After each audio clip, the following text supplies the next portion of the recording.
Hey, this is Jonathon Rush. Here's Kelly Nash. Good morning. And I got to tell you something. I'm so excited about this program today. You may have heard a little bit about it the other day. Today you get to hear more because we have in the studio with us Lieutenant Colonel retired Charles Wick. Thank you for inviting me into the studio today. I'll give you a webpage because after this you're going to want to read more about what this man is saying. It's an honor to have you in the studio, sir. We're excited. You have an interesting path as how you've gotten into the Ebola discussion. It started off with honeybees. When you were working for the military, you were, I guess, charged with trying to figure out how to stop the honeybees from dying? Well, we were charged with making a new detector for microbes. For microbes. Right. We had a challenge with the honeybees, which you've identified. But as you were sitting on your sofa in Sanford in your retirement years, enjoying your life and watching the news coverage of all the talking heads on television, constantly giving out information that was only confusing because that's mostly what we're getting from the government, the Ebola fear continues to grow and grow and grow. And you're saying to yourself, hey, I've already developed the technology for the bees that we could use to identify Ebola. Absolutely. And from a point of view, being retired is really great. Mm-hmm. And this was just, I just had to say something. This was just going too far, and we need more data. And so what are we talking about with these microbes that currently we don't even know? It takes us, we have to watch somebody for 21 days to see if they have some sort of symptoms or something, correct? Is that how we're doing it? Well, let me go through a couple things. Let me tell you what we have. Okay. There's two technologies. There's identification, unambiguous identification of microbes. Okay. Let's have something that's universal. So I did. We have what's called Mass Spec Proteomics. It's a universal identification method for microbes. It creates a computer file that can be sent over the internet. This makes identification available worldwide, and you can do that pretty easily without making anything new, no new equipment, no new process, no new reagents, or anything.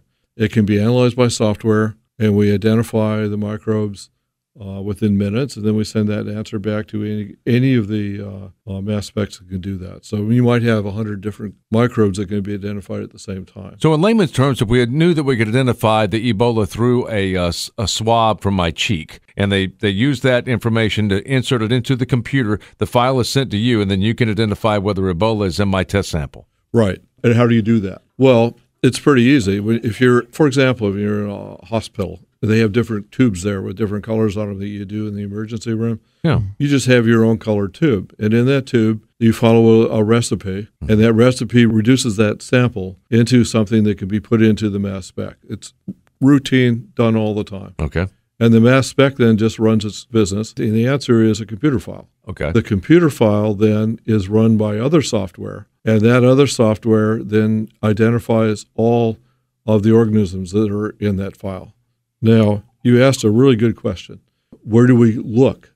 Listening to all this new stuff, I don't know where we look. Where's Ebola first time? When someone gets sick, does it come in the perspiration? Does it come out of the saliva? Does it come out of the tears? I mean, what body juice is it in? Okay. Right? Okay, so we need to develop an emergent curve, and that's really easy. If someone's exposed, you monitor all those fluids, take samples frequently, and develop a curve over time. And then you'd have a curve, you could say, it comes in the saliva first. Okay. Well, then we look in the saliva first and don't look at the rest of the stuff. We're talking with Dr. Charles Wick, retired lieutenant colonel, who's developed a procedure and technology that he says we could easily employ. We've already got this technology out, and we already have the equipment in most hospitals, it sounds like, to easily detect Ebola.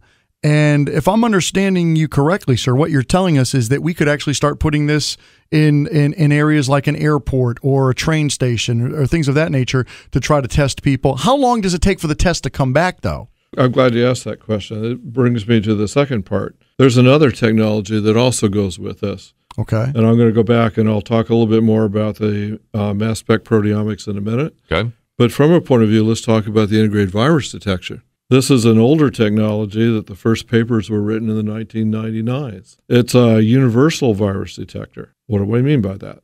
That means it looks at multiple viruses in the same sample, and it literally takes minutes. So It's fast, it's simple to use, there's no reagents. It's a physical particle counting method. So if you were at the airport or something and you needed a quick screen and we knew which fluid to check, right? You take that fluid, very simple preparation. You just dilute it, and you mix it around, and you put it in the IVDS machine, And in a minute or a few minutes, it'll tell you the result. It'll tell you not only the virus you have, but the concentration that you have of that virus as well. And this IVDS machine would tell us even if the person had no symptoms. Well, if the virus is present, you're going to see it. Yeah. So because currently what we're told is it's got to sit in your system for 2 weeks, 3 weeks before it'll start showing itself. Well, yes. However, the question is if it's coming out of the saliva, if it's present, we can detect it. Right. That's the question. The second methodology you spoke of is that we already know what we're looking for. So right now, let's say we're looking for this intravirus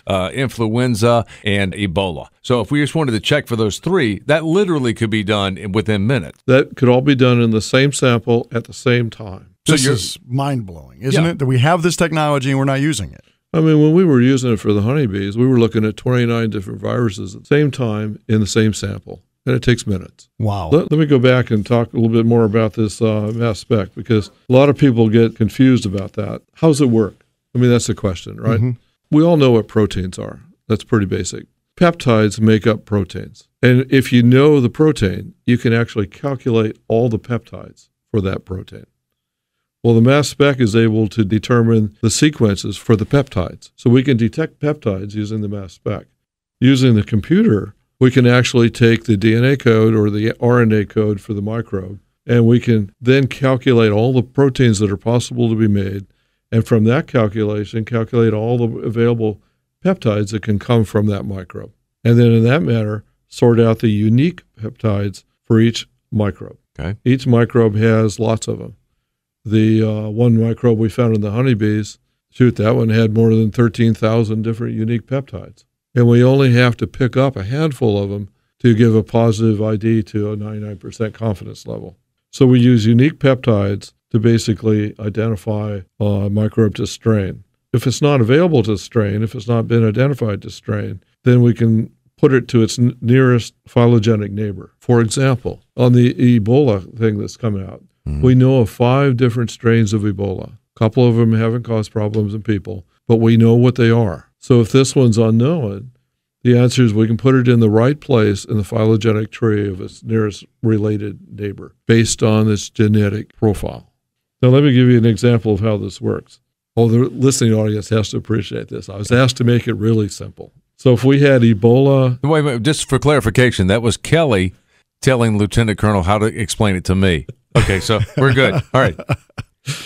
I appreciate that. All right, so from a point of view, if we have Ebola and we have the EV68, by the way, I'd like to know where that came from, and we have the influenza. And if I have little beads, little wooden beads, and I have red beads for Ebola, yellow beads for the EV68, and green beads for influenza.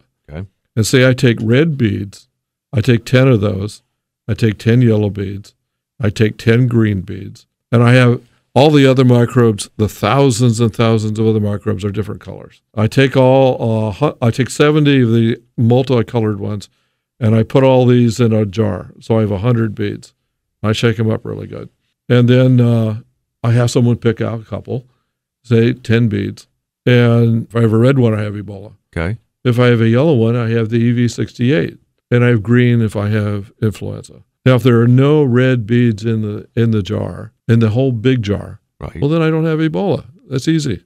And the same for the other samples. The same for all the other microbes. And the computer file that we have now collected. The computer file sorts that out. So there's no chance of getting a wrong sample. Oh, and no. Saying, well, that was in there, we just didn't grab that sample. Oh, no. Very, very low chance of that. Yeah. So the point is, when the computer sorts this out, it's a huge matrix and a lot of numbers, and I make it sound simple. It's a little more complicated than that. No, you're breaking it down for people like Jonathon and Kelly. So, right. Yeah, obviously. Sure. Well, and sometimes for me to understand. It's easy, right?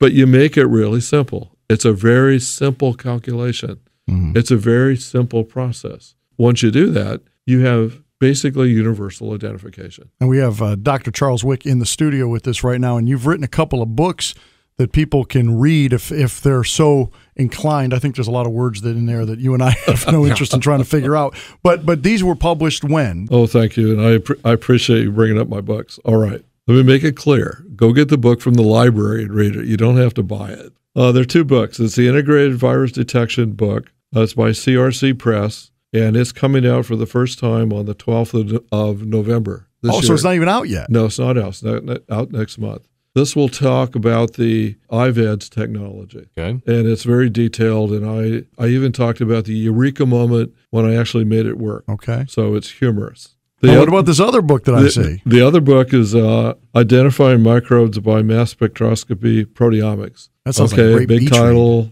I know that. It's a CRC Press. Remember, CRC Press. And it was September last year, 2013. If you remember, that one is the Identify Microbes book. That'll make it easier. Okay. And from that point of view, a lot of the details are in there. There's a really neat write-up in there about the H1n1 flu, and I think you'll appreciate that. I was asked earlier on the H1n1 flu, 65 different strains, types of flu were found, and we were able to separate them by how they were related to each other, and that's really interesting. And we were also able to find other things out about the different proteins that were on the flu. For example, Tamiflu, and I'm not picking on Tamiflu. The issue is there was a change in one of the proteins in the end protein on one of the base pair sequences that modified that organism so it could be resistant to Tamiflu. And that was verified later. So that was something else we were able to do there. You know, the most amazing thing, if you've been watching the television coverage, and I know a lot of people, particularly parents concerned about their family, are tuning in now to seemingly every program that is a special from a specialist speaking about Ebola. Doctors are rushing forward. Infectious diseases doctors. These guys got books been sitting on the shelf for years just waiting on this to happen, right? So we're seeing these guys come out, and everybody seems to have a little bit of an agenda or possibly a book, or they're trying to get some political positioning out of this. Everybody seems to come to the table with something you're suspicious of. Well, here's the beautiful part, and when we come back, I want to talk to Lieutenant Colonel Charles Wick, retired, about how it is that he is not going to fit that description. And as a matter of fact, how your taxpayer monies have already housed and now filed the information he spoke of. And believe it or not, nobody in Washington is talking about using this. That's next when Jonathon and Kelly continues with retired Lieutenant Colonel Charles Wick.